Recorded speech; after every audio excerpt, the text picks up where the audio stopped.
Morning.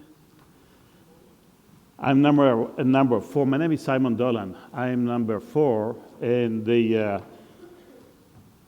something does work? Okay. Can you hear me now at the back? And the risk that you take when you're number 4 is that you've prepared, some slides, and it looks like some of the messages are converging. So what I'm going to do, I'm going to skip some of the points that have been discussed already by my colleagues, and I'll try to add a little bit more information. And I think what makes a difference is that I'll try to share some personal storytelling. I also want to tell you that my message, I'm an angry, I would call it not social activist, but I'm angry change agent, Some people want to change the world, and I like to try and change the world of work. And I have different clients, I have different customers, because I do write, by the way, books on HR, and unfortunately there are some thousands of students all over the world that are reading my books, and they're not very revolutionary, by the way. And they're not revolutionary, not because I don't think the content should be different, but my customers are not the students. My customers are the professors. So whenever I write a new book on HR, I have the rule that I call it 25% maximum of innovation. Because you give a professor more than 25% of new materials, he will never recommend your book to the students. So one has to think about our pocket when we do the book. So my books on HR have changed over the years in terms of content, because many years ago it used to be called personnel management, if you remember. Then it was called today we call it managing intellectual capital. You can call it whatever you want, things have changed. So I have 2 hats, and I'll try to share with you my experience in terms of the trends and the facts and the fads in HR, using both my academic hat and also using my consulting hat.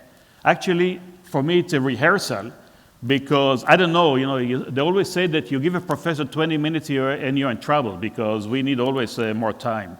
But I'll try to live up to the 17 minutes. I go from here on Monday. I am with the European Commission, the EU of Employment and Innovation, and I have to talk a little bit. He has a task force of a very limited number of people that try to tell him a little bit about what will happen in Europe in the year 2050. And I'm not a prophet, and I don't have a crystal ball, but we are involved in developing, in the chair that I have in ESADE here in Barcelona. It's called the Future of Work Chair. We're doing a lot of simulation, and we're using different type of assumption paradigms. I like to share them with you when we talk a little bit about how do we see the future. So if you talk about the future, one thing that you have to do, you have to invent new terms, because how would you describe something that doesn't exist today? So in some of our book, for example, we call it cyberness, the future reinvented. How do you describe a positive state of the future? We've never lived there. There are a lot of books that talks about the gloom and doom and everything bad that will happen. So we have to invent even new terms, and I'm known to invent these kind of terms. Some of them have been accepted today. When I started to talk about 20 years ago about culture reengineering, people didn't know what I'm talking about. About 4 or 5 years ago, I said that talent management is dead, and started to talk about talenting, that is a process. You bring talent to the organization, you don't nourish this talent, and the talent is going to die. So on and so forth. So what I want to talk to you, I'll talk to you a little bit about what we predict and what I'm going to tell the European Commissioner on Monday, and then I'll try to justify it, to tell you a little bit about why and how we make this kind of prediction, and who knows if they're going to be true or not. And this is what I'll try to do in the 15 minutes that I have left. There is no doubt that the workforce of the future is going to be more flexible. We talk about portfolio employment. I myself am a product, I'm an example. I work, and I could earn my living and working full-time as professor.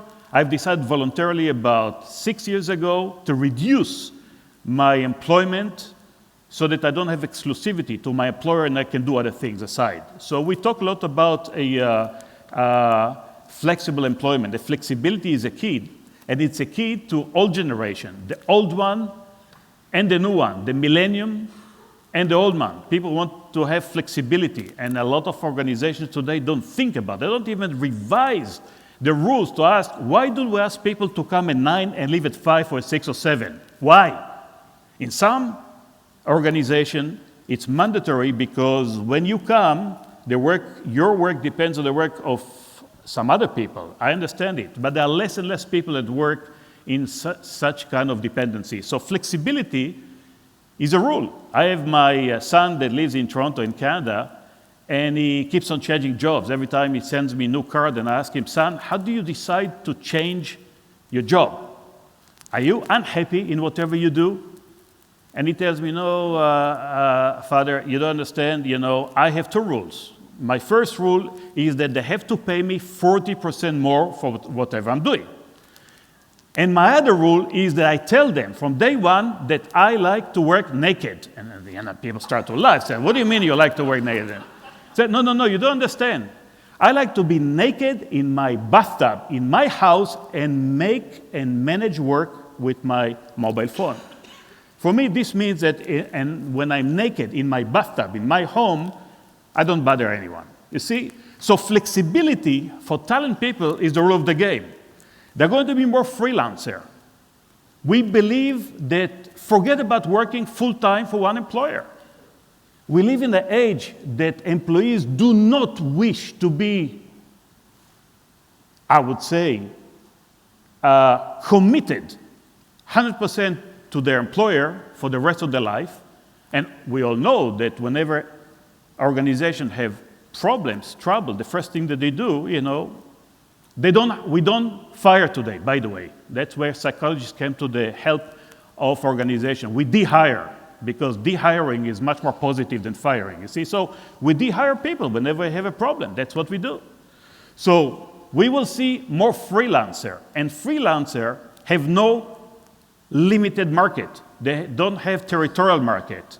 And we'll see it in a few minutes because it has been mentioned already that today freelancers are very global. We will see more collaboration. And this is something that I want to communicate to HR managers. Collaboration also means alliance. Because one of the things that has been mentioned this morning, and I am in total agreement, is that HR people need to be change agent. And an effective change agent needs to set up alliances. Sometimes with people below, sometimes with people at the same level. Many times, set alliance even with the CEO of the organization. And if you don't have the skills how to set up this alliance, you're going to fail. I wrote 68 books. I co-wrote 68 books. Only about 10 of them I wrote alone. The rest of them, it's all in alliance. Because when you write with good collaborator, actually the process of writing books becomes an exercise in learning, because you learn from your co-writer. So it's become very, very productive, but at the same time, it's a learning, it's a coevolution process. So we will, forget about secure jobs. I don't know what will be the future. I will come to the EU and I'll tell them that unemployment is going to be permanent. But wherever we see in Spain today, this will happen to many other countries in the world, given the current economic model that we're using, unless if we have a big revolution in the economic model. Now, 25% is going to be normal. Some people even talk about 75%. So you have the entire range from 25% to 75%, and the question is, what do you do with people who do not work? I think the entire concept of work will change. And in order to expand a little bit the 3 drivers of change, we already talked about digitalization. There is no doubt. Whether we like it or not, it doesn't matter. It doesn't matter. It's going to affect our life. So I was 3 weeks ago in Oxford teaching a group of people in the retail industry about something that I told them that I'm not prepared even to teach it. I know about half of the content. The other half of the content I have to learn in order to teach them. It was a very interesting experience because I talked about digital leadership. How do leaders' organizations decide to digitalize the company? How do they do it? Who do they confine to do it? And how do they use digitalization to harness it and to make their own work more effective? So it was a very interesting process where I learned a lot about digital leadership while I was teaching it at the same time. So this is what I'm talking about. Now we're going to have a very global world. Globalization is, and it's not going to be only for one or two people. There is a whole host of people that would provide the services globally. Doesn't matter where you are. You can do it virtually or you can do it physically. Right now I do it physically because on Monday I'll be in Brussels, and on Tuesday I'll be in Quebec City in Canada, and then I'll be in Morocco, and so on and so forth. But this is what globalization is all about. Obviously, in order to be global, you need to have the competency also to communicate globally. So, for life circumstances, I do speak 7 languages. I didn't say I speak well, but I say I can communicate in 7 languages. And when you speak the language of the people that you are with, it generates empathy. And when people have the empathy, they listen to you, they tune up to your message. Because as a change agent, and I'll repeat it many times, you need to have 3 legs. Otherwise, you will not succeed in changing whatever you want to change. You need to have an idea, a model, a concept. You need to have a methodology of how do you apply it, and you need to have tools. One of the major problems of the HR people is they don't have the tools that are needed for the 21st century for the future. All the performance appraisal and all the selection system and all this, and I've talked about it in my books, it's okay. But what about the tools, all the soft skills tools that are needed in order to be a good job? How do you teach people how to turn group into a team? How do you teach people how to articulate ideas and communicate to the people? How do you teach people how to create emotions with the team on a day-to-day basis? It's easy to talk about it, but how do you do it? What kind of tools do you have? That's why I wrote about my last book. It's called The 10 Commandments of Managing People in the 21st Century. Each commandment is a soft skill. It's not a hard skill. And still in the business schools throughout the world, they live with paradigm of yesterday. Because the MBAs, and I work in one of the leading MBA schools, people that teach soft skills, we are the underdogs. This is not needed. Everyone thinks that they were born and they have it. People need the finance and the marketing and so on and so forth. And it doesn't matter, if I am teaching it here, or I taught it in McGill, or in Boston, or in Colorado, or in Minnesota, it doesn't matter. It's always the same. We are the underdog. We in the HR are the underdog. Unless if we develop the tools so we can show our added value. Because we cannot keep on living only with the intangible, and we need to create. Creation is the third driver of change. We need to create creation. When someone comes to you today and they said, I'm looking for a job, my question is, why didn't you think about how you're going to create a job? This is the example that you just gave. Job creation, and technology is over there.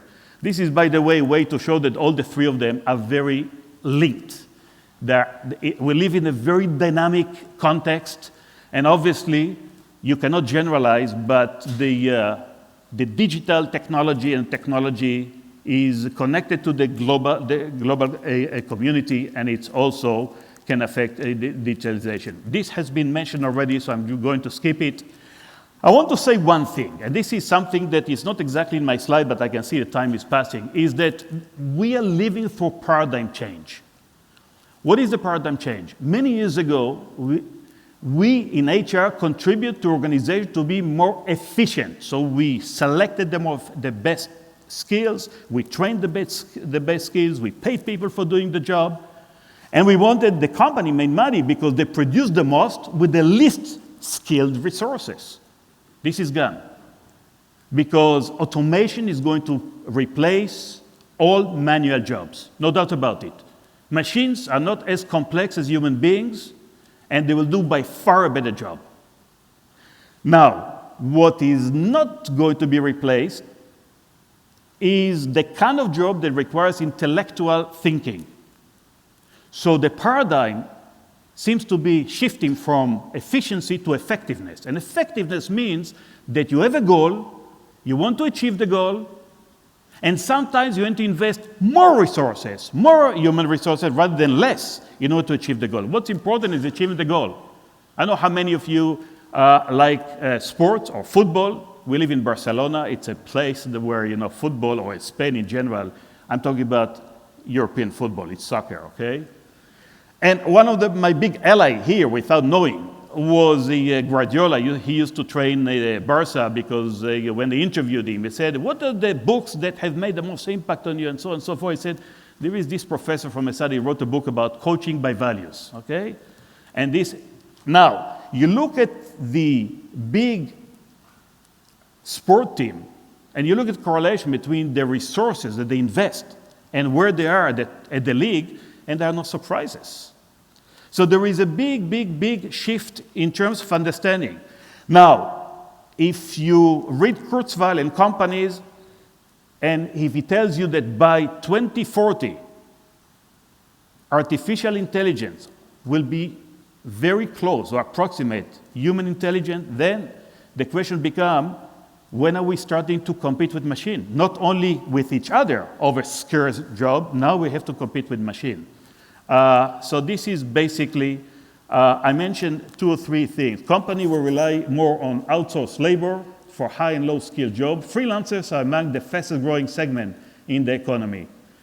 And I think one of the issues that you will have as HR people, those are involved in recruitment, those are involved in placement, is that how do you attract, retain, and motivate those talented freelancers?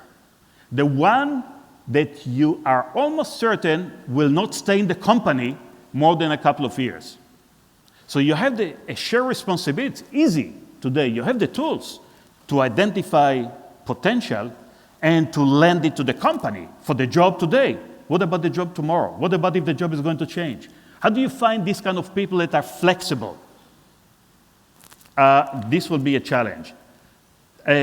How can HR create a culture of creation?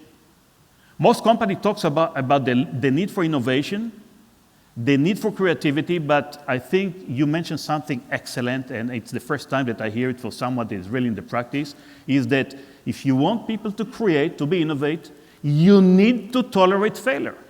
Because if you don't tolerate failure, how many people will try to think out of the box and do something different? Not too many. And in Europe, very different from the US and the North America, if you look at the curriculum of people, they don't talk about the failures. They hide it because it's not very well interpreted. In other places in the world, you talk about your success stories and your failure story, which is okay. You're human. You're not an angel. In Europe, still, it's going to be held against you. So if you fail, don't talk about it. All right? Not very good. Because when I talk about the model of creating creative culture, I always use the metaphor of the pendulum. If you want to create a little bit, you take a little bit of risk, you move a little bit. When you start, to move the pendulum in this movement, the distance between sheer creativity, innovation, and stupidity is very close. That's why, children and young people that are naive are much more creative because they don't fear failing, all right? All right. So there is no doubt that the challenge is going to be to empower, I call it millennials, but all the new generation. How do you empower them? How do you make them identify, stay? How do you do it? I don't have the solution. I'm just raising the question because there is more than one solution to try and tackle it, okay? When you look at map of the future, you can see all kind of new profession emerging. I don't know which one of them, but many of them are emerging.